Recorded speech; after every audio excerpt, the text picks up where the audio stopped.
मुईनाड़ बा पद्मनाड़ रे अल्प टिके सोरिष तेल को एड कर देखूँ बहुत स्वादिष्ट लगे।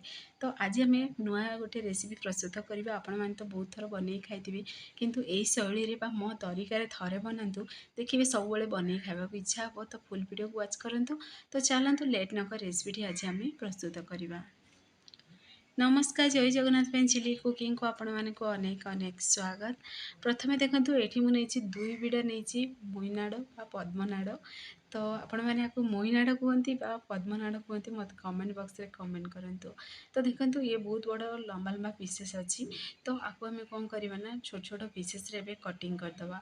तो आपण मैंने तो बहुत प्रकार तरकारी बन खाई मुग तरकारी हो कि आलू मोईनाड़ मसला हो जहाँ भी आपण मानक पसंद से अनुसार तो आपण मैंने बहुत थर बन किंतु यही शैली थे बनातु देखिए सब बन खाई खास कर छुआ मान फेवरेट रेसिपी हम ये रेसिपीटी जो मैंने मोईनाड़ खाया पसंद करती भी ना से मैंने भी खाई बहुत बढ़िया टेस्टी लगे क्रिप्सी रेसिपीटी। तो देखो ये मुझे छोट छोट पीसेस कटिंग कर देछि मोईनाड़ को बा पद्मनाड़ को। तो आपण मैंने कौन कहते हैं कमेंट बॉक्स में मत कमेंट करंतु। तो देखो ये प्रोसेस रे कटिंग करदेवा आम सबुतक सेम प्रोसेस रे कटिंग करेंगे रेडी करदेवा। छोट छोट पीसेस रे कटिंग करवा द्वारा देखो केते सुंदर भी देखा जाउछि। तो ये सबुतक मुझे सेम प्रोसेस रे कटिंग भी कर सारी। तो एबे आपको कौन करवा ये आम पानी को एड कर भल से टिके धोईदवा। तो देखो केते पूरा छोट छोट पीसेस रे कटिंग अधिक देखिए बहलिया पीसेस रे कटिंग करेंगे। अधिका बहलिया पीसेस रे कटिंग करवा द्वारा कौन हम ना देखिए सिझीबनी आउ खाइबा देखिए टिके हार्ड लगे। तो से प्रति टिके ध्यान देवे। तो देखो ये मुझे सबुतक भल से 2 ରୁ 3 थर धोई देछि। धोईकी गोटे आम बाउल को बाहर करदे। बाउल को बाहर करी आम साइड रखीदे। आग प्रणाली आमर प्रस्तुत करवा। तो ये देखो मुझे किसी रसुण 15 ରୁ 20 कोला रसुण नहीं जेहेतु 2 बिडा मुईनाड़ प्रस्तुत करवा। तो रसुण को आम पूरा पेस्ट बनैबानी देखो ये दरकोटा बनइबे। दरकोटा जदि बनैकी रसुण को एड करेंगे देखिए बहुत बढ़िया फ्लेवर आसे। तो ये रेसिपीटी आपण मैंने बनवे जेहेतु ये वर्षा पाग झिपिरी झिपिरी वर्षा रे ये रेसिपीटी घरे ट्राए करूँ देखिए बहुत स्वादिष्ट लगे। पुणी देखो ये अदा रसुण पेस्ट देछि गोटे चामच। छोट छोट पीसेस रे कटिंग करी एड करदे आम कंचा लंका जदि छुआ मान बनाऊँ कंचा लंका स्किप करें। तो पुणी थे आम से एड करदे राशि जी राग खाइबे से अनुसार लंका गुंड एड करेंगे। आउ जे आम क्रश कर रखी से रसुण भी एड करदे स्वाद अनुसार देदेबा लुण आ फूड कलर ये पूरा पूरी ऑप्शनल अच्छी आपण मैंने चाहिए एड करेंगे ना स्किप भी करेंगे। पुणी थे देखो भृसंग पत्र नहीं मु अल्प टिके। तो भृसंग पत्र फ्लेवर भी ये बहुत बढ़िया लगे। पुणी आम से एड करदे चाउल चूना गोटे बड़ गिना एड करवा जी मुईनाड़ आप बनवाक चाहते से अनुसार सब मसला चाउल चूना बेसन से अनुसार एड करेंगे। पुणी बेसन को एड करदे आ सोरिष तेल को एड करवा। एमती कंचा सोरिष तेल को एड कर देखूँ बहुत बढ़िया टेस्टी लगे फ्लेवरटा तार बहुत बढ़िया आसे। तो ये टोटाल भी आउ पानी एड करनी आपण मैंने चाहिए पानी अल्प टिके छिंची पारे। तो जेहेतु आम से मोईनाड़ को धोई तो टिके हाल्का देखिए सी पूरा ओदाड़िया थिला मुझे एड करवा द्वारा देखो से पूरा बाइंडिंग आसीगला।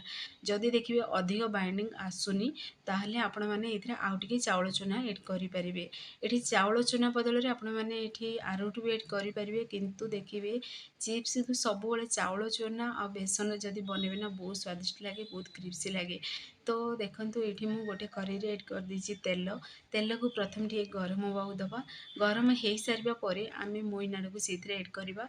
तो मोईनाड़ को देखो ये चारिआडे पूरा स्प्रेड करके एड करेंगे। तो देखिए पूरा परस्पर भितर लगे बहुत क्रिप्सी बने ये रेसिपीटी। तो आपण मैंने ये रेसिपीटी फुल वीडियो को वाच करके बनातु बहुत देखिए स्वादिष्ट लगे। जेहेतु आम से कंचा रसुण को टे क्रश कर एड कर कंचा रसुण फ्लेवर भी ये बहुत बढ़िया लगे।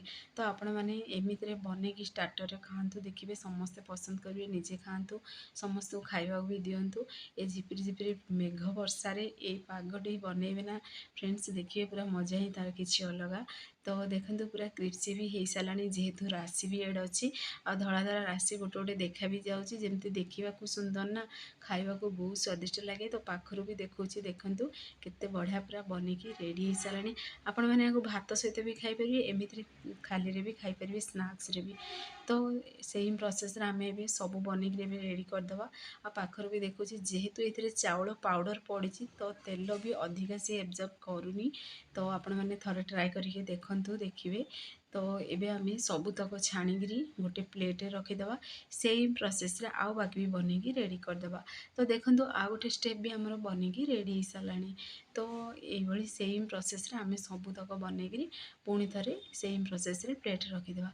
फ्रेंड्स आपण माने जदि ए वीडियोटी मोर पसंद आसीबो सांग मानकु शेयर करंतु, लाइक करंतु।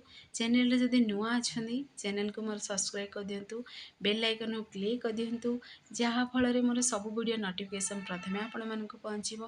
मु एमती इजी वीडियो नहीं आसीबी आपण माने देखिली घरे निश्चय ट्राई करंतु। तो देखंतु आउ 2 रु 3 टी मु सेतरे कंचा लंका भी ऐड कर देली। तो कंचा लंका भी साइड रे खाइबे ना बहुत स्वादिष्ट लागे। एमिति भी आपण माने चिली सॉस टमाटो सॉस सहित भी खाइ परिबे। आ अल्प टिके पियाज भी तापर ऐड करछि। तो आपण माने घरे निश्चय ट्राई करंतु। फ्रेंड्स आपण माने को जिल्ला रे देखुछन ना मते निश्चय कमेंट माध्यम जणातो, मते भी खुशी लागियो मो वीडियो केतुर पर्यंत पहुँचुछि। आ आपण माने जदि ए रेसिपी ट्राई करिवे कमेंट करबा को जमारे भूलंतुनी। फेसबुक पेज रे देखुछंदी ताले फेसबुक पेज मोर फॉलो करंतु। इंस्टाग्राम रे देखुछंदी ए भली वीडियो देखिबा पई चैनल को मोर फॉलो करंतु। तो फाइनली हमर पद्मनाड़ बा मोइना रेसिपी प्रस्तुत हो साची। तो से पर्यंत रहुछि पुणी एक नुआ रेसिपी नहीं आसबि। नमस्कार, जय जगन्नाथ।